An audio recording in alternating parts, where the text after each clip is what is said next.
do get a bit of a signal or a bump noise, you know, you're going to get it inherently with any coil out there, because, you know, you're vibrating everything and making everything bump. But, you know, if you do get a tail like that, it only takes a couple of seconds just to swing back over. And if it's not repeatable in that same spot, you just keep moving on. So, yeah, most definitely.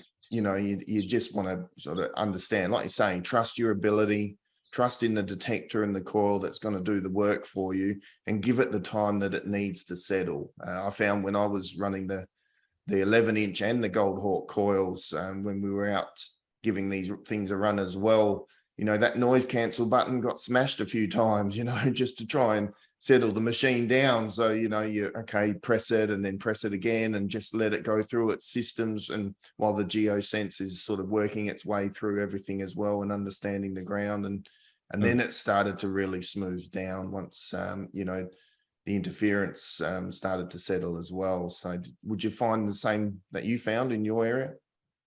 Yeah. So I suppose a couple of the spots that I was at, one was within, you know, probably a kilometre or so from, you know, a larger, say maybe not larger, medium sort of rural town. I have worked, you know, within sort of a kilometre of smaller, also some small little towns and areas where there is a little bit of EMI and that as well. So.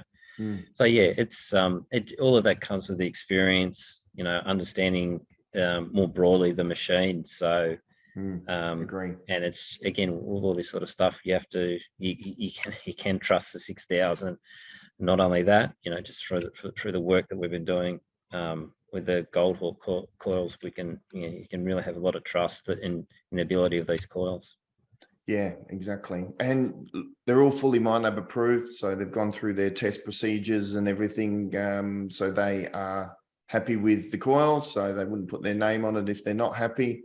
So, you know, we make sure that we achieve that approval. So everyone can be pretty happy with the fact that they're, you know, just plug and play and off they go. And it's got the Coiltek quality and the MineLab approval on it. So yeah, and yeah, you know, MineLab's very, you know, your reputation would be very, very important to MineLab as well. They're not just going to put their sticker on everything. So on anything. Yeah, correct. But right now we want to make sure that we focus our attention on these 3 coils and get them out to make sure that people are running them and hopefully finding, you know, a ton more gold. Wouldn't a ton of gold be nice? That'd be nice indeed. Yes, it would be.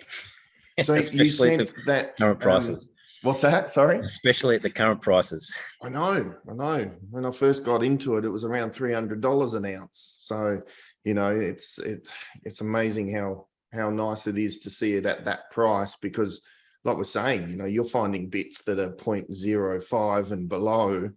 Now you're probably only talking a few dollars for that if you're lucky, but it all adds up. You keep saving it, keep putting it in the tin, and all of a sudden you're getting closer to 10 grams, 20 grams and more. So, you know, it's one of the only hobbies out there that people can start to pay themselves back. And with the price it is now, you know, what would you need? Probably, what is it, about $90 a gram, something like that? Yeah, it's approaching that at the moment.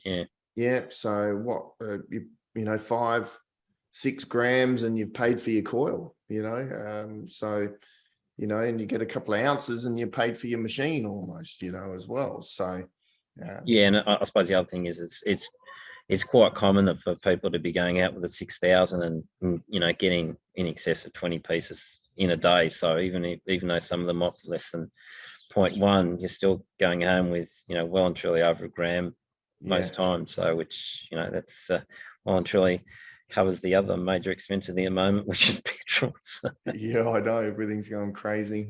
Even our good friend Jerry McMullen over in the US, he went out to Rich Hill and took these coils because he's been testing them in the US for us as well. And he had a 16 nugget day, I think, which, you know, for the US and in that area he was pretty blown away by. I don't think he's ever had a 16 nugget day. So good on you, Jerry. That was, you know, I think he found that mainly with the 9-inch as well. He was pretty impressed with that one. But I'll have another video coming out soon with Jerry. and we'll have a chat with him about his thoughts on the coils. So again, if you were to get one, and I'll put all three in front of you, Guy, which one would you go for? No, I think my bias is towards that little 9-inch round. So yeah, no, as I said, it's a great little coil. But as I said, you can't lose with any of the coils. So as I said, if you're after aftermarket coils for the 6,000, you can have a lot of confidence the GOLDHAWK will meet your expectations. Yeah, it'll be sensitive, like a hawk. It'll get all that gold as well as it can for you. And the little 10x5, that would be your second choice, do you think? Yeah. I probably would go the 10x5 would be the second one, because the 10x5 is a lot of fun too. Because sometimes, when we camp out, we'll camp out, and it's usually on a big surfaced area or something like that. So it's always good to,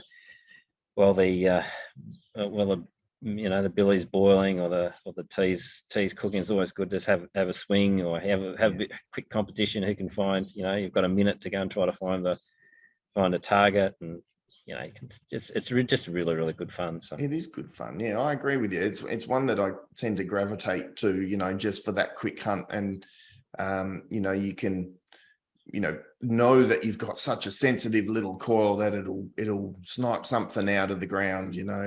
It'll not miss too much at all, as long as you're just concentrating and just not swinging too fast. Don't go crazy. With these small coils, sometimes people can tend to want to swing it faster because they think they need to cover ground faster. Stick with the same swing speed, no matter what size coil you've got, where you can, nice and smooth, and hover over that ground. Some ground conditions, like you're saying, Guy, that may be a little bit too mineralized or quite hot. There's no reason why you can't back that coil off the ground just slightly, so you're not oversaturating the coil and the detector and the ground with all this magnetic field, and then you get even more noise and the coils become a bit more touchy. You just back the coil off a little bit off the ground. You don't have to go 4 inches off, but half an inch, another inch. Well, have you found that can make that coil run a bit smoother no matter what size? Yeah, especially when you've got some of the saturated sort of decomposed ironstone or the real thick red soils, which all of the machines struggle, whether you got the Z or a 45. Or the 6. So yeah, it's just one of the techniques that you use, and as I said, have confidence that just by taking it slightly off the ground, that it'll allow you to sort of with confidence go, no, I think this is a target, I need to dig this. Yeah, exactly. Because if you're smashing the ground and you're right on, I know we all say every inch above is 1 inch less into the ground, and you don't want to miss much. But I get that. There's certain situations where the coil, the machine, and the ground will let you get as close as you can to the ground or even on it. But if you're in that little bit more mineralized ground, and it can change pretty fast within 20 meters, you can go into ground that's just going to scream at you, and the coil starts to get a little bit hypersensitive, and it's a lot of it's to do with that ground conditions as well. Just coming off a little bit can just smooth that out. So like you said, you can decipher between either a false target or a repeatable target. And all of us know that it's some people have the idea that these patches are massive. Most the big good patches are barely the size of a billiard table sort of thing. So you can imagine the changes that can happen quite rapidly in terms of the geology underneath you. Yeah, absolutely. Well, thanks, Guy. That's really good. Where can people see some of your videos and information that you've got out there? Yeah, so I'm on most of the sort of GPX 6000 forums on Facebook. Yep. Just jump onto the Gold Rush Guy, and you can hit a link or an alert. So every time there's a new video out, you'll get it straight away. Yep. As I said, I will be doing a few more videos before the release date. So hopefully there's some more information to support you in your decision in getting an aftermarket coil.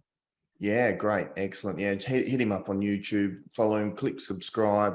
Also on the Coiltek YouTube page, click subscribe there, and like any of the videos. We've got our new promo release video out there, which is excellent. Please watch that.